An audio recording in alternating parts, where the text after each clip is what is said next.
Has, in our opinion, made grievous statements against women. Jones's publicly written convictions and opinions in reference to women, as well as his alleged verbal offenses, are an affront to women and are in conflict with the overall mission and well-being of the NAACP and women. He has allegedly disrespected several community women leaders, questioning their integrity. Myself alleges that Jones has exhibited sexist behaviors towards me, telling me in writing in 2019 that I had the inability to properly communicate with a man, especially a man of God. As Warren wrote, from my observation, Reverend Jones has been very disrespectful and dismissive, and she observed an interaction of him as well as his interactions with other members of the Caucus of African American Leaders. And to that position also, we're requesting his removal. In Jones's book, he wrote that in households without a man, a woman cannot function properly, and the children are confused. To that today, I am the strong voice to speak to the rights of women being respected, not dismissed, nor devalued. That women are successfully raising their children without the presence of a man, and our children are not be confused because we lead our households. We have strived too long to get where we are, and leaders, whether they are male or female, that do not believe in our fundamental right to do so, perhaps should not be leading organizations either at a local or national level. Homosexuality is a sin and an abomination to God, and dying in that lifestyle leads to eternal damnation.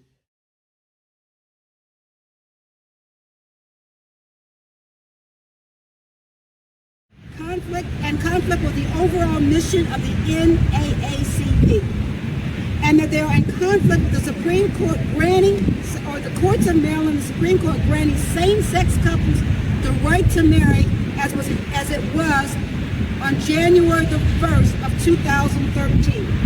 Jones authored, and he allegedly revised that book in April of 2023 after his election to office. In his book, Jones wrote, where there is no preaching condemning homosexuality as an abomination to God, leading the participants to hell, they are comfortable because they practice homosexuality. There's also a video of him preaching that gay couples or gay or lesbian couples that adopt children are going to hell. And it is our opinion that Jones' written convictions are not in keeping with his position. And for that, we have to address that matter. Ms. Lavinia Savoy. Good evening. I am speaking on behalf of my wife, Reverend Karan R. Sadler, who is not, unfortunately, she's not present today, but I'm speaking on behalf of her and her statement that she has written, and it is as follows. It continues to sadden me that people would rather live with hatred and judgment instead of embracing a Christ-like approach that encircles people with love and respect. After all, we are all God's creation.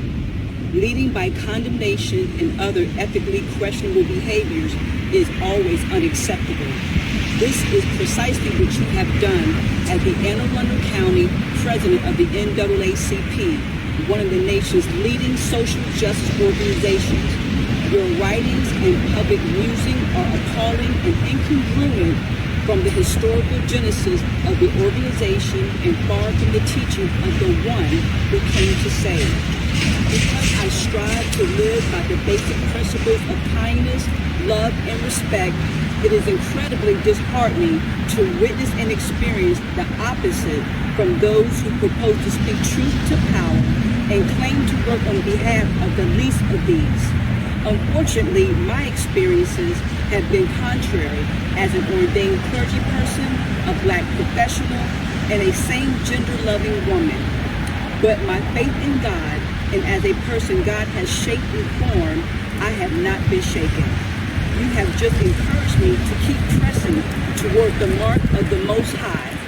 So, I am calling for your dismissal and sincere apology towards the public.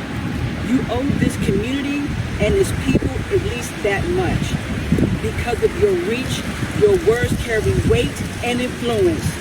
They are also dangerous and can destroy. You only have to watch the evening news to get a roll call of those young people of all ethnicities who have committed suicide because they felt shame and isolation, or were killed because they loved someone who did not fit your narrow standard of morality and religious ideology. The Trevor Project estimates there are 1.8 million LGBTQ youth ages 13 to 24 in the United States who have seriously considered suicide, and at least one attempts suicide every 24 seconds. Suicide is the second leading cause of death for those ages 10 to 24, and your rhetoric and the stances you have taken feed into the narrative in the most destructive way. To give the human statistics a face, let's just look at the story of O'Shea Sibley, a black gay man who was stabbed while dancing with friends at a New York City gas station. Sexuality is a sin and an abomination. Someone killed him because his life did not conform to the standards that you support. 28-year-old O'Shea Sibley's death may have been fueled by hate. Police saying he may have been targeted because he's gay. Friends say he was a talented professional dancer who wasn't afraid to be himself. He wasn't hide, he was proud. He never hide, he was proud. He was always proud. On Saturday night, O'Shea and his friends stopped for gas at a mobile station on Coney Island Avenue in Midwood. Surveillance video shows their group, the ones without shirts, get into a heated argument with another group that comes out of the gas station. The back and forth escalates before police say a teenager seen in the video with a black shirt and red shorts pulls out a knife and stabs O'Shea in the chest. Witnesses say the fight started because the victim and his friends were dancing. What I know for sure is that O'Shea's life mattered, and mine does too. Given your role as the NAACP president focused on advocacy, leading with heart, integrity, and compassion should be central to all that you do and the work that you diligently seek to achieve. How can you advocate for those who were kissed by the sun when you cannot see the humanity and godlike spirit in those who are same gender loving?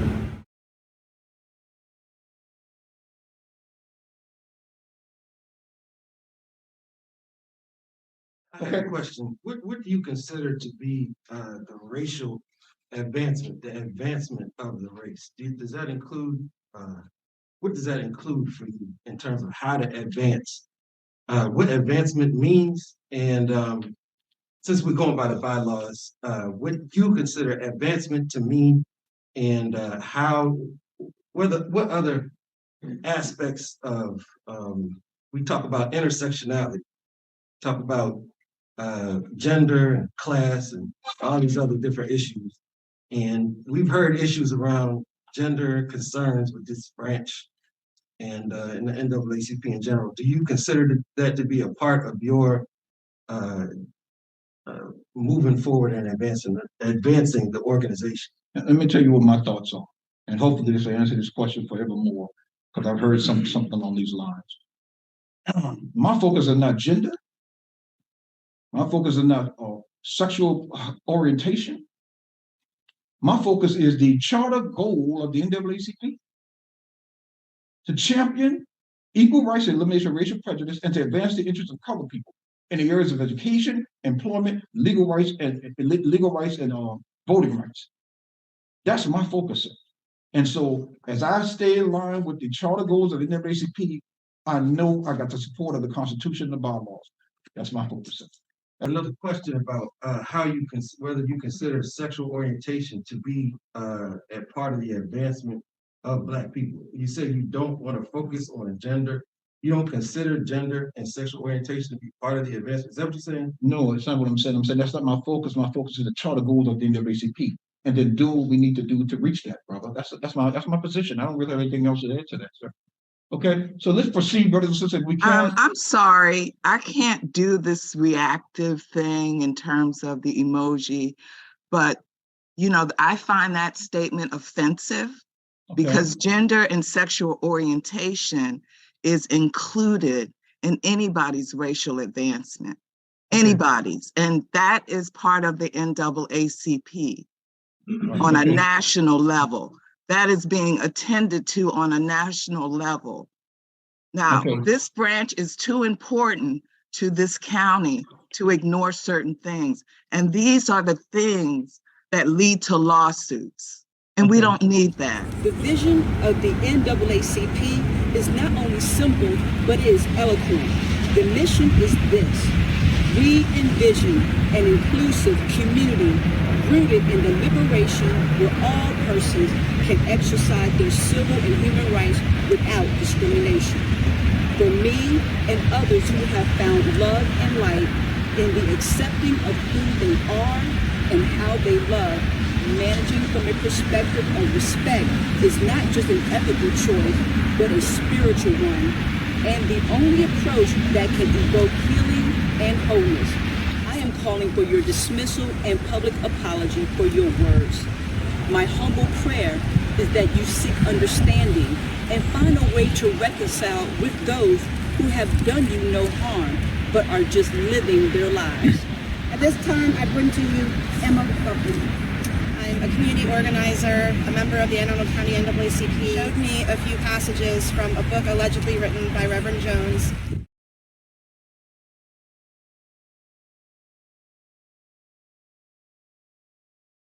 Where do we see this flaunting of your sin in the face of God? Oh, y'all know we see it now. Here it is. We see this with gay parades, flaunting your sin in the face of God. I told my wife, I was looking at YouTube, and they were showing up gay parades, I think it was in June of this year. All these gay parades all around the world. I hadn't seen anything like this. And then a gay parade in Israel.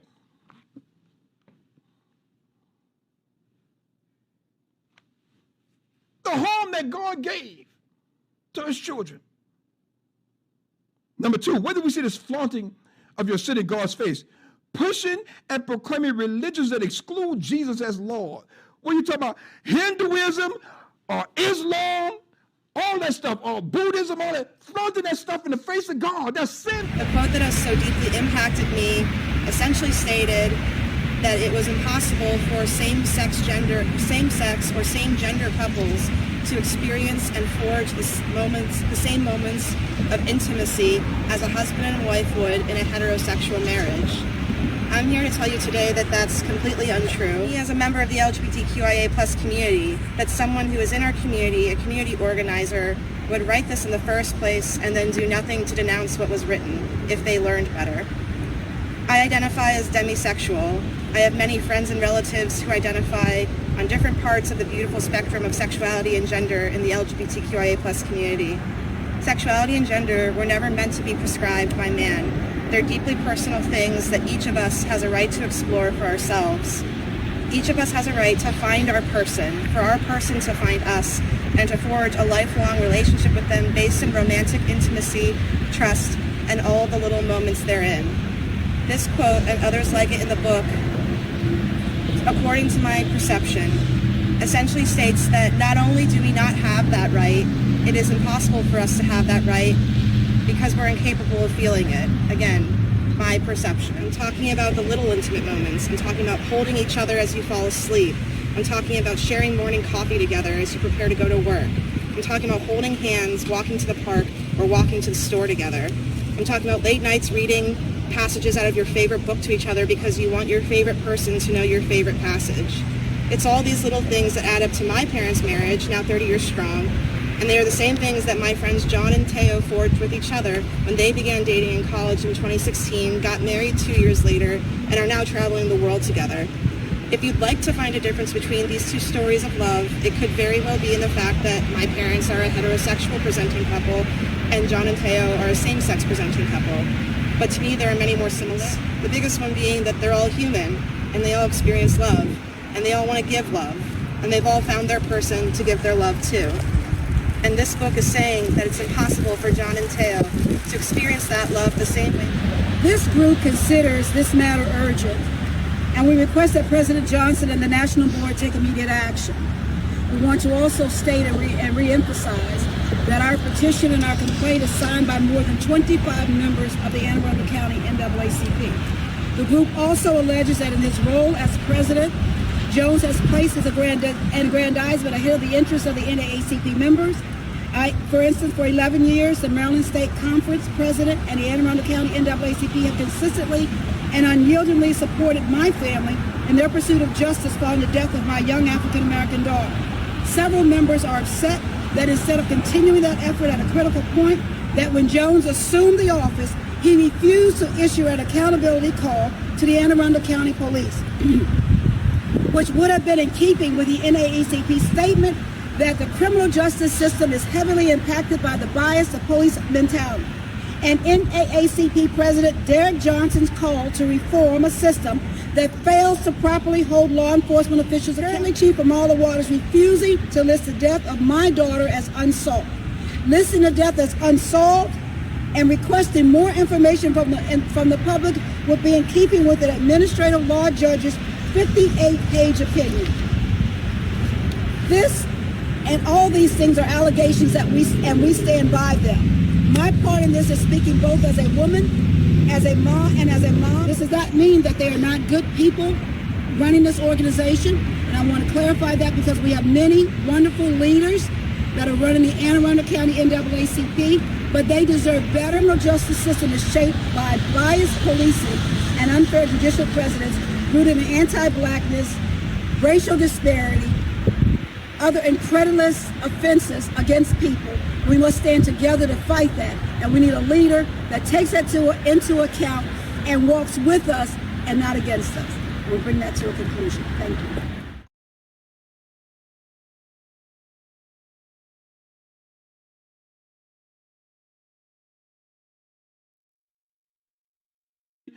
When people live wicked, ungodly lives, the harmful effects go beyond just the sinner. Sinning always spreads and harms others associated with that sinner. Do not make, quote unquote, a home with sinful people because there will be harmful consequences. And here's the real example.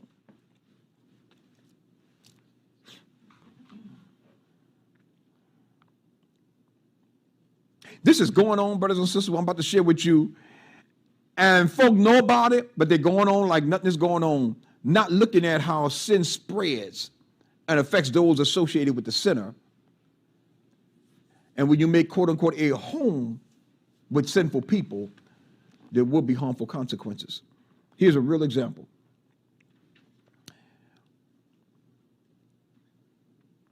In the deep south where I'm from, there was this sister that we knew who decided to get involved with this man. They were living in fornication. Let me say this. Whenever you're living in fornication, Jesus is not there. And when Jesus is absent, you know who's there. Satan and demons, they're there. So she's living in fornication with this man. No God, nowhere. Jesus don't have nothing to do with that. Jesus ain't stepping in no sin for nobody. So Satan, John 10:10, comes to kill, steal, and destroy. So he's in the middle of all that. So she's living with this man, and all of a sudden this man decides to begin hitting on her and abusing her on a regular basis in a very vicious manner to the point where it's visible on her body. When a teenage son found out about it, he went to the house to confront the man about it, about beating on his mother. True story. When he confronted the man stabbed her teenage son in the chest with a knife. And he was rushed to the hospital and he died. The funeral was heart-wrenching because a young man full of life and promise lay in a casket needlessly dead because he and his mother did not realize the grave danger of sin and how it spreads, wielding death like a tool to reach all those within its grasp. The funeral was so difficult, so sad. Of course, she lost all her composure and they had to try and comfort her. But she looked into the face of her young teenage son and she cried uncontrollably because her sinful life did not account for how sin spreads, wielding death like a tool to reach all those within its grasp. The point I just read to you, point number 3. When people live wicked, ungodly lives, the harmful effects go beyond just the sinner. How sinning brings debt. Let me refresh your memory. The stubborn, wicked superstar dead from an overdose on drugs. The fornicator contracted multiple incurable sexually transmitted diseases and passing on to others in secret, devastating their lives and leading many of them to commit suicide. Look at sinning bringing debt. The homosexual with multiple partners, physically deteriorating before our eyes and dying a horrible death. Sin brings debt. Romans 6:23, the wages of sin is debt that will never change. Why in the world people keep sinning? You're going to die. If the Bible says something, it is truthful throughout all of eternity. The wage of sin is debt.